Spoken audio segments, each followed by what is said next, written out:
Hello everyone, welcome back to our YouTube channel medical and nurses. तो आज हम बात करने वाले हैं करंट अफेयर और जीके की, जो कि आपके एग्ज़ाम में आने वाला है। तो जिनका भी कल दैट मीन्स 11 दिसंबर को पेपर है, 11 दिसंबर को पेपर है यूपी NHM का, उन सभी के लिए first of all best of luck. And second and most important thing after that, इसके बाद है जो MP व्यापम का पेपर होने वाले हैं 23-24 दिसंबर को। DEMER के पेपर होना है, अलग अलग स्टेट में CHO के पेपर होना है, HPSSB के लिए फॉर्म फिलअप होना स्टार्ट हो गए हैं। तो जहाँ पर भी एग्ज़ाम होने हैं तो इन सभी के लिए करंट अफेयर और जीके के क्वेश्चन बहुत ही हेल्पफुल रहने वाले हैं। तो वीडियो में एंड तक ज़रूर बने रहें, और जो भी लोग चैनल पर नए हैं प्लीज़ चैनल को सब्सक्राइब करके बेल आइकॉन बटन को ज़रूर प्रेस करें, जिससे अपकमिंग वैकेंसी के नोटिफिकेशन रहें या फिर कोई भी वीडियोज़ या सीरीज़ स्टार्ट की जाती हैं तो वो आपको नोटिफिकेशन मिले और आप लोग वीडियोस को देख सकें। बहुत सारे लोगों की रिक्वेस्ट थी कि GK current affairs related important content provide करवाया जाए। तो मैंने लास्ट टाइम आपसे कहा भी था कि वीकली आपको एक वीडियो रहेगा जिसमें आपको मोस्ट इम्पॉर्टेंट जो कि हेल्थ से related GK and current affair के क्वेश्चन बनेंगे वो आपको प्रोवाइड कर।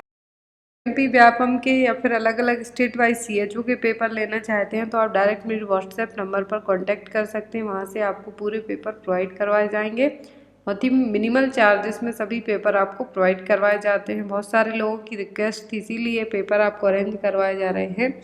धीरे धीरे जो भी आपके एग्ज़ाम आते जा रहे हैं वो सभी पेपर आप तक पहुँचाए जाएंगे। तो यहाँ पर क्वेश्चन नंबर फर्स्ट है, according to NITI Aayog survey which state is the lowest poverty rate. तो नीति आयोग ने अभी रिसेंट में नवंबर एंड में एक सर्वे किया था, तो उसके अकॉर्डिंग किस स्टेट का, किस राज्य का जो पॉवर्टी गरीबी रेखा है वो सबसे कम है, सबसे कम गरीब लोग रहते हैं वहाँ पर। पॉवर्टी रेट का मतलब है कि जो गरीबी है वो सबसे कम है। ऑप्शन में है केरला, बिहार, तमिलनाडु या फिर झारखंड। तो यहाँ पर ऑप्शन ऐसे दिए हुए हैं जिनमें से दो राज्य लोएस्ट पॉवर्टी रेट में आते हैं और दो हाईएस्ट पॉवर्टी रेट में आते हैं। तो सबसे कम गरीब मतलब कि सबसे कम पॉवर्टी रेट है, जो लोएस्ट पॉवर्टी रेट है वो कहाँ की है, वो है केरला की। सबसे ज़्यादा लिटरेसी वाला राज्य भी केरला है, मतलब कि साक्षरता वाला केरला है। एंड सबसे ज़्यादा जो गरीबी के मामले में बात की जा रही है तो सबसे कम गरीब राज्य भी क्या है, केरल है। केरल में जो जो पॉवर्टी रेट है वो कितनी 0.71%। फिर आता है गोवा जिसमें 3.76% है। देन आफ्टर सिक्किम 3.82%, फिर तमिलनाडु एंड पंजाब। तो ये क्या है, लोएस्ट पॉवर्टी स्टेट हैं। जो 27 नवंबर 2021 को एक सर्वे की रिपोर्ट लाई गई थी नीति आयोग के द्वारा, तो उसमें बताया गया था कि सबसे कम गरीबी वाला राज्य है जो क्या है, केरला। अब बात की जाती है हाईएस्ट पॉवर्टी रेट की, सबसे ज़्यादा गरीबी कहाँ पर है, तो नीति आयोग का जो मल्टी डायमेंशनल पॉवर्टी इंडेक्स है, क्या नीति आयोग का मल्टी डायमेंशनल पॉवर्टी इंडेक्स, जिसने ये पूरा कैलकुलेशन निकाला है, तो उसके अकॉर्डिंग हाईएस्ट पॉवर्टी वाले राज्य हैं जो सबसे ज़्यादा गरीबी कहाँ पर है, बिहार में 51.91% पॉपुलेशन है जो गरीब है बिहार की। फिर आता है झारखंड जो कि 42.16% है। फिर आता है उत्तर प्रदेश। तो ये क्या है, सभी हाईएस्ट पॉवर्टी राज्य हैं, मतलब कि सबसे ज़्यादा गरीब लोग हैं जो इन्हीं राज्यों में रहते हैं, बिहार, झारखंड एंड उत्तर प्रदेश। और बात की जाए सबसे कम गरीबी की तो वो क्या है, केरल, गोवा, सिक्किम, तमिलनाडु, पंजाब। नेक्स्ट क्वेश्चन देखेंगे हम, question number second. Recently CDS chief defence staff Bipin Rawat helicopter crashed in forest of Tamil Nadu, Coonoor. What is the name of that helicopter. तो सबको ये याद रहेगा कि जो हमारे CDS बिपिन रावत हैं उनका हेलीकॉप्टर क्रैश हो गया, उनकी डेथ हो गई। आज उनको है जो मुखाग्नि दी गई है पूरे दिल्ली में। उनका जो पूरा शव यात्रा थी वो निकाली गई। तो कुन्नूर और ऊटी के बीच में बहुत ज़्यादा घना जंगल है, जिसके कारण उनका हेलीकॉप्टर क्या हो गया, क्रैश हो गया। अभी तक यही न्यूज़ में बताया जा रहा है, बट बहुत सारे लोगों को डाउट है कि कोई हमला था या हादसा ही था। तो उसके लिए इंडियन एयरफोर्स ने ट्वीट करके बताया भी है कि इसकी जांच की जाएगी, देन आफ्टर कुछ भी कहा जाएगा। अभी तक ये ओनली एक हादसा ही लग रहा है, क्योंकि वहाँ पर घने जंगल और कोहरे के कारण ये सब हुआ है। तो जो CDS बिपिन रावत का हेलीकॉप्टर क्रैश हुआ है उसका नाम क्या है? MI-17V5, चीता, चिनूक या फिर चेतक। ये सभी इंडियन एयरफोर्स के हेलीकॉप्टर के नाम हैं। तो आपको बताना है कि जो हेलीकॉप्टर क्रैश हुआ है उसका नाम क्या है। और अभी से 3 या 4 महीने पहले ही सेम हेलीकॉप्टर अरुणाचल प्रदेश में क्रैश हुआ था, जिसमें 4 से 5 लोग हैं जो मारे गए थे। तो जो CDS बिपिन रावत के साथ साथ जो भी लोग मारे गए हैं, जिनका हेलीकॉप्टर जो क्रैश हुआ है उसमें डेथ हुआ है, उन सभी के लिए भावपूर्ण श्रद्धांजलि भी दी गई है। तो यहाँ पर जिस हेलीकॉप्टर से जो क्रैश हुआ है उसका नाम क्या था? MI-17V5। ये बहुत ही अच्छी अच्छी सुविधाओं से लैस हेलीकॉप्टर था, जिसमें इवन जो प्राइम मिनिस्टर नरेंद्र मोदी हैं वो भी क्या करते हैं, ट्रैवलिंग करते थे जब भी ज़रूरत पड़ती थी। अब हम बात करेंगे MI-17V5 की, क्योंकि सबको पता है CDS बिपिन रावत की डेथ है जो इसी हेलीकॉप्टर के क्रैश होने से हुई है। हो सकता है आपको एग्जाम में MI-17V5 की स्पेशलिटी पूछी जाए कि इसमें क्या क्या रह सकता है। तो इंडियन एयरफोर्स ने जो MI-17V5 हैं ये 12 फरवरी 2020 से अडॉप्ट किए थे, स्टार्ट किए थे हेलीकॉप्टर। इसको बनाने वाली कंपनी क्या है? रसिया की जो कंपनी है, रूस से हेलीकॉप्टर को लाया गया था।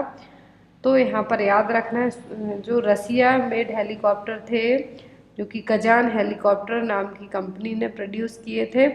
इसका एक वर्जन और था, उसको देन क्या किया गया, अपडेट किया गया, तो MI-17V5 लाया गया। इसमें इवन मिसाइल रख के इसको वॉर में भी यूज़ किया जा सकता था। इस हेलीकॉप्टर को कारगिल वार में इसने बहुत हेल्प की। और इसकी जो मैक्सिमम स्पीड है 250 किलोमीटर पर आवर से क्या हो सकता है, उड़ सकता है, उड़ान भर सकता है। 13,000 किलोग्राम तक वेट कैरी कर सकता है। 24 और 26 लोग हैं जो इसमें बैठ सकते हैं। तो ये कुल मिला के हम ये कह सकते हैं कि ये इंडियन एयरफोर्स का बहुत ही बेहतरीन और अच्छी अच्छी सुविधाओं युक्त हेलीकॉप्टर था। ऐसा नहीं था कि इजीली, तो क्योंकि मैन मेड मिस्टेक तो बहुत ही कम होने के चांसेस हैं इस केस में। और अकॉर्डिंग टू डेटा के इंडियन एयरफोर्स के करेंटली हम 200 हेलीकॉप्टर को यूज़ कर रहे हैं MI-17V5 के। पूरे ऑल ओवर वर्ल्ड में बात की जाए तो एटलीस्ट 60 से ज़्यादा देश हैं जो MI-17V5 हेलीकॉप्टर को यूज़ करते हैं। तो आपको बेसिक पॉइंट्स हैं जो MI-17V5 की याद रखना है। हो सकता है आपके एग्जाम में आ जाए कि बनते कहाँ पर हैं। तो ये बनते हैं रसिया में, रूस से आते हैं। अभी तक भारत है जो 200 से ज़्यादा हेलीकॉप्टर है जो ले चुका है। अब इसकी जो सर्विसिंग होती है वो इवन इंडिया में स्टार्ट हो गई है। नेक्स्ट क्वेश्चन देखेंगे हम, who has become India's new OD captain. तो भारत का नया वनडे इंटरनेशनल जो कैप्टनसी है, जो OD है, वो कौन करेगा? ऑप्शन में रोहित शर्मा, अजिंक्य रहाणे, KL राहुल या फिर शिखर धवन। तो अभी जो वनडे की कैप्टेंसी है वो कौन करेगा? तो वो करेंगे रोहित शर्मा। इसके पहले तक कौन कर रहे थे? कोहली। अब कोहली जो वर्ल्ड कप होगा उसके कैप्टन रहेंगे। बाकी रोहित शर्मा OD और T20 इन दोनों टीमों की कैप्टेंसी करने वाले हैं। तो याद रखना है T20 और OD की कैप्टेंसी कौन करेंगे? रोहित शर्मा। विराट कोहली हैं जो अपकमिंग फ्यूचर में जब वर्ल्ड कप होगा उसके लिए ये कैप्टेंसी करेंगे।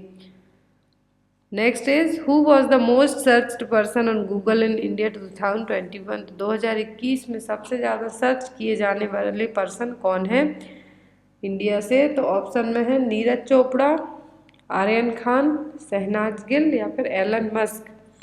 तो एलन मस्क तो टेस्ला कंपनी के CEO हैं। तो यहाँ पर कहा है कि गूगल में सर्च किए जाने वाले 2021 में मोस्ट सर्च पर्सन कौन है? तो है नीरज चोपड़ा, जिन्होंने जेवलिन और भाला फेंक में क्या किया था? गोल्ड मेडल लाए थे टोक्यो ओलंपिक्स 2020 जो हुआ था।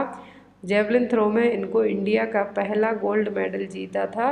और ये सबसे ज़्यादा सर्च किए जाने वाले पर्सन बने देन आफ्टर आर्यन खान, शाहरुख खान के बेटे, जो कि नारकोटिक्स में कुछ ड्रग्स के कारण फंसे थे। नेक्स्ट यहाँ पर, which countries health authority has authorised AstraZeneca Evusheld for pre exposure prevention of COVID-19। तो किस देश ने जो एस्ट्राजेनेका है उसके साथ कुछ मीटिंग्स की एंड देन आफ्टर कुछ मेडिसिन बनाई है जो कि कोविड-19 के जो एक्सपोजर वाले पेशेंट हैं उनको दोबारा से ना हो उसको प्रिवेंट करने के लिए। तो ऑप्शन में है यूके, इंडिया, ऑस्ट्रेलिया या फिर यूएस। ऐसी मेडिसिन किस देश ने बनाई है जो कि एस्ट्राजेनेका ने ऑथोराइज्ड है? तो बनाई है यूएस ने। United state health authorities on December 8, 2021 authorized the use of synthetic antibiotics that have been developed by AstraZeneca for preventing coronavirus infection in individuals who reacted deadly to the COVID-19 vaccine। तो ये जिन लोगों को vaccine के कारण Covid infection हुआ है या फिर वैक्सीन की सिचुएशन के कारण कंडीशन बिगड़ी है, वैक्सीन के बाद कंडीशन वर्स हुई है, तो उनके लिए सिंथेटिक एंटीबॉडीज़ बनाई गई हैं। एस्ट्राजेनेका ने बनाया है इसको। तो यहाँ पर किस देश ने बनाई है? तो बनाई है यूएस ने। Next is as per world malaria report 2021 what is the number of estimated malaria death in 2020। जो वर्ल्ड मलेरिया रिपोर्ट आई है 2021 में, उसमें आपको बताना है कि मलेरिया से 2020 में एटलीस्ट कितनी डेथ हुई हैं। ऑप्शन में है 1.27 लाख, 2.27 लाख, 4.27 लाख या फिर 6.27 लाख। तो इंडिया में जो डेथ वर्ल्ड वाइड बात की जा रही है यहाँ पर, तो वर्ल्ड मलेरिया रिपोर्ट 2021 के अकॉर्डिंग एस्टिमेटेड 2020 में जो डेथ हुई है वो ही 6.27 लाख। मतलब कि वर्ल्ड मलेरिया रिपोर्ट 2021 की जो आई थी, वर्ल्ड हेल्थ ऑर्गेनाइजेशन रिलीज़ की थी, तो इसके अकॉर्डिंग मलेरिया कोविड-19 के ही टाइम से रहा है। बट यहाँ पर 6,27,000 मलेरिया से कितनी हुई है डेथ हुई है 2020 में, जो कि पहले के कंपेयर में 12% ज़्यादा है। Next is which Indian cricketer recently became the third highest wicket taker in test. जो टेस्ट सीरीज होती हैं तो उसमें इंडिया का कौन सा विकेट कीपर है जिसने सबसे ज़्यादा विकेट लिए हैं। ऑप्शन में है रविंद्र जडेजा, आर अश्विन, ईशांत शर्मा या फिर मोहम्मद शमी। तो पहले रिकॉर्ड जो दो लोग इंडिया के ही थे तो उनके पास था, एक तो था कपिल देव और एक और थे, बट तीसरे कौन बन गए हैं? तो तीसरे बन गए हैं अभी हाल फिलहाल की बात की जाए तो तीसरे बन गए हैं आर अश्विन, जो कि सबसे ज़्यादा विकेट लेने वाले प्लेयर बन गए हैं। नेक्स्ट इज इन सरयू नहर national project all rivers are include except. तो मोदी जी कल ही मतलब कि 11 दिसंबर को सरयू नहर नेशनल प्रोजेक्ट का इनाग्रेशन करने वाले हैं। तो इन किन 5 नदियों पर बननी है सरयू नहर नेशनल प्रोजेक्ट? तो ऑप्शन में सरयू, रोहिणी, राप्ती या फिर नर्मदा। तो जो सरयू नहर नेशनल प्रोजेक्ट है किस नदी पर नहीं बनना है वो बताना है आपको, तो वो है नर्मदा। और बनना किन पर है? 5 नदियों पर, सरयू, घाघरा, रोहिणी, राप्ती एंड बाणगंगा। तो क्या है? 5 नदियां हैं जिनके ऊपर ये परियोजना है जो स्टार्ट होनी है और इसका उद्घाटन 11 दिसंबर 2021 को मोदी जी यूपी पहुंच के करेंगे। Next is which country will host winter Olympics इन 2022। 2022 में जो विंटर ओलंपिक्स होंगे वो कौन सा देश है जो आयोजित करेगा, होस्टिंग करेगा? ऑप्शन में जापान, चाइना, इंडोनेशिया या फिर ऑस्ट्रेलिया। तो जो होस्टिंग की बात की जा रही है विंटर ओलंपिक्स 2022 तो होस्ट करेगा चाइना। चाइना के बीजिंग शहर में ये है जो गेम होस्ट किया जाएगा 4 फरवरी से लेके 20 फरवरी 2022 तक। Next, according to 2021 what is the sex ratio in India. 2021 में जो कैलकुलेशन हुआ उसके अकॉर्डिंग सेक्स रेशियो क्या है? सेक्स रेशियो का मतलब होता है पर 1000 मेल्स टू पर हाउ मैनी फीमेल्स। तो यहाँ पर जो राइट आंसर है वो क्या होगा? वो होगा बी। ऐसा पहली बार हुआ है कि जो सेक्स रेशियो में फीमेल की संख्या कितनी है, ज़्यादा है एज कम्पेयर टू मेल के। तो आंसर क्या होगा? 1000 मेल्स बाय 1020 फीमेल्स। ये ऐसा पहली बार हुआ है। National family health survey 5th के अकॉर्डिंग ये अभी बताया गया है कि for every 1000 males the country now has 1020 females. तो आई होप आपके लिए आज के क्वेश्चन अच्छे लगे हो। यदि वीडियो अच्छा लगा हो तो लाइक करके अपने फ्रेंड्स के साथ शेयर करें। Thank you for watching us. Bye bye.